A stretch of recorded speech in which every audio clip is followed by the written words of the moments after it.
So guys, what's going on? Welcome back to another Red Manx TV video, and in today's video I'll be talking to you guys about transfers. Of course, the transfer window has now officially opened and Manchester United now will look to do business, ready for Ten Hag to start his job with Manchester United next season. So I thought every Friday we'll sit down, we'll have a chat about transfers, we'll see what's going on, what players we're linked to, and who, what players are close to joining Manchester United. And of course, you guys can get involved down below. What players do you want to see join Manchester United? I'll let you know what players I think will be a good fit at Manchester United, and we'll just have a chat for about 8 or 9 minutes every Friday, just going through the transfers. If you do enjoy the idea of that, guys, make sure to smash a like. We'll be doing the first episode today. We have a lot to talk about, so you better get into it. Smash a like, subscribe, and of course, let's get in to the video. So guys, what's going on? So the transfer window is now officially open, and this is the time where Manchester United fans sit down, we hope for some good players, and we don't really get what we want most of the time, do we? But hopefully this time is going to be different, and we'll get business done early and not wait until the last couple of weeks or so to get things done, because we are in desperate need of bringing the right players, getting the right recruitment in, and hopefully we can do that as quick as possible. So of course, we're going to be talking the players we're linked with today. Of course, we have got some breaking news coming out that Manchester United pulled out of the Darwin Núñez deal. I was going to talk about him. I did rate him as a player, to be fair. I thought, a lot of potential in him. We were going to talk about him. But Liverpool, it looks like he'll be going to Liverpool now. That has been confirmed as well. He will sign for Liverpool, which again, for Liverpool is great business for them. I'm not going to lie. They're losing Origi, their backup striker, and they're bringing in someone who, in the future and to come is going to be one hell of a player, I assume. So that's unfortunate, but he's out the window. And again, it's probably good, because he was going to cost around 80 million to sign Darwin Núñez, and we could have, we could be spending that on more prioritised areas, which I'll talk about today in today's video. And also, FRENKIE De Jong, who we'll get onto in a minute, has been given the green light to leave Barcelona, and Manchester United are increasingly confident of signing his signature, which I think is great news. I cannot wait until he becomes a Manchester United player, if he becomes a Manchester United player, that is if, because we've not agreed a deal with him yet. We're just trying to figure out something to agree a deal with him with. So hopefully that gets done quick. But saying that, let's get on to it. So of course, FRENKIE De Jong, of course, he was with Erik Ten Hag at Ajax, if you remember that. So that's another reason why I'm really interested in this transfer, just because if you can get him and Donny van der Beek back together in the middle of the park next season under Erik Ten Hag, we could be in, for one hell of a midfield with Bruno Fernandes in there as well. So that's why I think this could work perfectly. They know each other well. His best work was probably with Erik Ten Hag as well, back at Ajax, where, he achieved a lot of success. He did join Barcelona, and to be fair, he's probably been the main spark in the Barcelona team, because in Barcelona, I know they have a lot of world-class players, Busquets, Jordi Alba, Dani Alves, players like that. But FRENKIE De Jong has just added a different element to that team, and of course, his output is quite good as well, to be fair. And his average rating per game, 6.91. He will cost around 60 to 65 million. I think Manchester United have submitted a bid, 60 million plus 20 million add-ons, I think. I'm not too sure if that's the right thing, but that's what I read. So we have submitted a bid. And, with Barcelona, with their circumstances and their financial issues, it's a bid that they really have to, accept and look quite into and think, oh, we've got to make this deal to free up some money, really, because they need money desperately. They're wanting to sign Lewandowski and Bernardo Silva. I don't know how they're going to do that, but letting De Jong go at this price is probably going to be a step in the right direction for them, and a huge bonus for Manchester United as well, because we'll be getting a very, very good player who, for me personally, I reckon Manchester United could build a team around him. Similar to what we had the idea of Pogba to do, bring him back, build a team around him. It didn't quite work out with Pogba. I think it has a better chance of working out with De Jong as well in that middle, just because he knows Donny van der Beek in the middle. He's worked with Erik Ten Hag. He's had his best successes under Erik Ten Hag as well. So for me, I think this still could be a really perfect fit for Manchester United, and it's in a position that we desperately need someone in.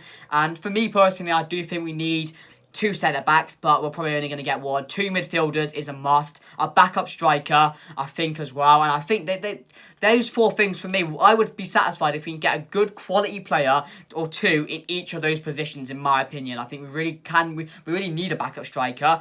We really do, because Ronaldo cannot play week in, week out. We desperately need 2 CDMs. That's without really going into that. If you're a Manchester United fan, you know exactly why we need them. And of course centre-backs as well, because I don't think Lindelof and Maguire can play another season together. They really can't. I can't witness that as well. So yeah, he will cost around 60 to 65 million. His best assets include dribbling, passing, through balls, and he has a high concentration level as well. He does like short passes. So someone in the middle, just to do the basics, good concentration, is FRENKIE de Jong. So for me, I think this deal's perfect, and it does look like it's imminent at the moment. So for me personally, I would really rate this deal. I'd probably rate it a 9 out of 10 for chances of happening, to be fair. So yeah, let me know what you guys think of FRENKIE de Jong as well, guys. Do you want a Manchester United? Will he be the perfect fit? Let me know. But we move on to someone who's gone off the radar a bit, really. He was really keenly linked with Manchester United, and that's Jurrien Timber as well from Ajax. It's an Ajax rebuild. It's an Ajax raid from Manchester United. That's what's going on here. So first of all, Timber would cost around 35 million, so he wouldn't really be going too far into our budget at the moment. We have a budget of around 200 million, plus players leaving as well, so 250, maybe 280 we've got, but 200 is the basis really for Manchester United, Erik ten Hag, to spend on transfers this summer. And Timber, for me, I think would be a really, really good fit. Of course, again, at Ajax, he only broke into the team under Erik ten Hag, and this season, where he's, his output has been really, really good as well, to be fair. And, he gets forward, he gets back, he creates chances, he scores goals as well. He's managed 3 goals and 2 assists so far in an Ajax shirt. 74 rating. His average rating per game, 74%. Strongest assets include key passing, dribbling, tackling. His weaknesses are crossing, which again could be a bit of an issue. For me personally, I want a fullback who can, forward, back, has, output, can cross the ball, can create chances. And I think Timber can do that, but if he works on his crossing as well, because of course that is one of his weaknesses, because Cristiano Ronaldo, you need to be pinging in balls to him to get, we know how good he is with his head as well. So yeah, likes to dribble as well. So for me personally, this could be a good fit. Of course, he is a centre-back, but he can also play right-back as well. But at the moment, I don't think he would play right-back just because we have Diego Dalot there. So Timber as a centre-back, I think it could be good. I think he's not got, too much experience in him yet. So that could be a bit of a problem. But I think, he's developed so well in the Ajax team. Like, I read a bit about him. He's come in. No one expected him to be as good as he was. How certified he was as well. So for me, I think this could be a good deal to get in. I think I'd be happy with this one. Of course, not a lot of you guys will know about Timber. I'm not saying I know anything about Timber. I'm not saying I watch him week in, week out. But from what I've read, and that's all we can do at the moment, look at highlights, read what he's good at. From what I've read, he's learned the game quick, and he's become a really good player quick. I know that's in the Dutch league, but at the end of the day, we don't know. He's worked under Erik ten Hag as well. So again, it could be another good fit. So for me, I'd probably rate this one, I'd probably rate it a 7 out of 10 of happening. It's faded away a bit, but again, it's still there. But Timber wants Champions League football, I think. So did FRENKIE de Jong, to be fair, something to mention. But again, due to financial issues with Barcelona, they can't really pick and choose what they do at the moment. So, yeah, I would say for 35 million, it would be someone who I'd be willing to get in. Is there better options? Probably. Definitely, probably better options in there. But again, he's worked under Erik ten Hag as well, so that could work in our favour. So let me know what you guys think down below, guys, of Timber and FRENKIE de Jong. Would you want him in Manchester United? So next up, I was going to talk about Darwin Núñez. I was going to talk about how good he was, how excited I am about this, but we do know he has joined Liverpool. Now he will be joining Liverpool, so we'll not talk about that. So the next one, CDM position, Sangare from PSV, who of course Manchester United have been linked with, and other clubs as well. I think Chelsea and someone else in the league as well were interested in his signature. And for me, 30 million for Sangare is a steal in my personal opinion. It really is. I've not watched too much of him. I'm not going to say I know a lot about him, but for 30 million, from what he can offer in this Manchester United team, I would snap your hand off all day to bring him in for 30 million ahead of the players we have right now, because he has experience. He has caps internationally. He plays for the Ivory Coast, and he's been involved heavily in the PSV squad as well. He averages a 7.9 average rating per game. He's very strong at aerial duels, passing, tackling, ball interceptions are good, dribbling, blocking the ball as well are some of his strongest assets. And for 35 million, I think this one could be good. I think we could be getting someone in who, you know, is not going to be highly rated at first, but is going to, you know, add another level to this midfield at the moment, which we have. You know, with Donny van de Beek in there, potentially Frenkie de Jong, Bruno Fernandes as well. So it's just about rebuilding this midfield, which we definitely need rebuilding as quick as possible. I think Sangare for 30 million, I'll snap your hand off. So for me personally, I would really rate this transfer. I want it to go through. We haven't been linked with him too much, so I will say probably about 4 or 5 out of 10 chance out of 10 of happening. So we'll have to see what develops with that one. I'm sure we'll know more next week, but we'll have to see what's going on. But let me know what you guys think down below. And the next one, which I was going to talk about, but I don't think it would be a good deal for Manchester United, and I'm not going to be paying 80 million again. I'll give it 80 million to Leicester ever again from what we did to Maguire. And that's for Fofana, who we were linked with as well. Of course, we've been linked with a ton of players. There'll be more and more players will be linked with. It's Manchester United. Everyone's going to be linked to us at one point. But yeah, Fofana, the centre-back from Leicester, who season before that had a really good season. Of course, he had that horrible injury which he got caused in the Europa League, which kept him out for such a long time. He's came back recently, and he's been linked with a lot of clubs, and rightly so, because he's a very talented centre-back. He has a lot of potential. We've seen that at Leicester, but for me personally, it would not be one that I'd be going in for, just because I never want to give Leicester 80 million again after what they sold us with Maguire. Some of his main stats, of course, ball interceptions are good, aerial duels. I have to notice that as well. He does score a few headers, passing, tackling, concentration.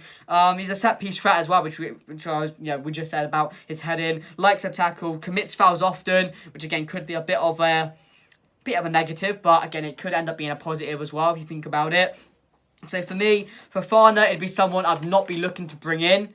It'd be a typical Manchester United transfer going in from 80 million again, similar to what we did with Maguire, but I don't think it will happen at all. So I'll probably say this one a 2 out of 10 of happening. But let me know what you guys think down below. Would you pay Leicester 80 million again for Fofana? Let me know what you guys think down below. I mean, move on to the last one for this week, guys. There are, of course, a lot of players that have been linked to Manchester United, but I want to go into the ones which I've seen and we've actually got real interest in, rather than the likes of Asensio, which Manchester United have just been linked with, but I don't know the full circumstance on it and what's going on with that and how good or how interested we are in his signature yet. So we'll learn more about that. But Guardiola from RB Leipzig. Of course, Guardiola joined there last year. Of course, he's had a good season with them, to be fair. He's been one of their solid centre-backs. I've not watched him a lot. I think I've watched him twice. But he's a very aggressive, doesn't take no shit, very on-the-ball type of centre-back. Commits fouls a lot, and he is a bit of a hothead. But, again, we could need that at Manchester United. That's something which I think a player it should have in his game.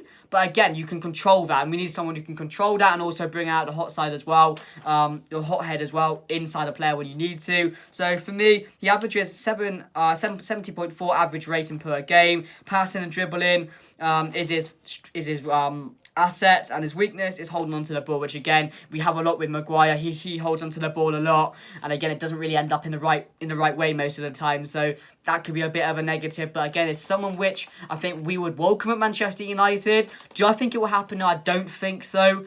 I'd be happy if it did, just because I do think he does have a lot of potential in him, and from what I have seen of him, he's quite good. But again, who knows what can happen with Manchester United and what players we'll go in for. But yeah, he will probably cost around 30 million as well. 40 million for him, I would assume. So I wouldn't want to be paying any more for him, to be fair, because he's not a well-known sort of player, because he only just broke in to the Leipzig squad. So let me know what you guys think down below, guys. But that's it for the first episode of Transfer Manchester United Friday, whatever you want to call it, guys. It's the first episode of that complete. Let me know what you guys think down below of all the players. Be really interested to see what you think about all of them I've just gone through. But it does look like FRENKIE De Jong is imminent, so we should have more on that in the next coming days or so. But that looks good. I'm excited. But let me know what you guys think down below. Drop a like, subscribe, and I'll see you guys later. Enjoy.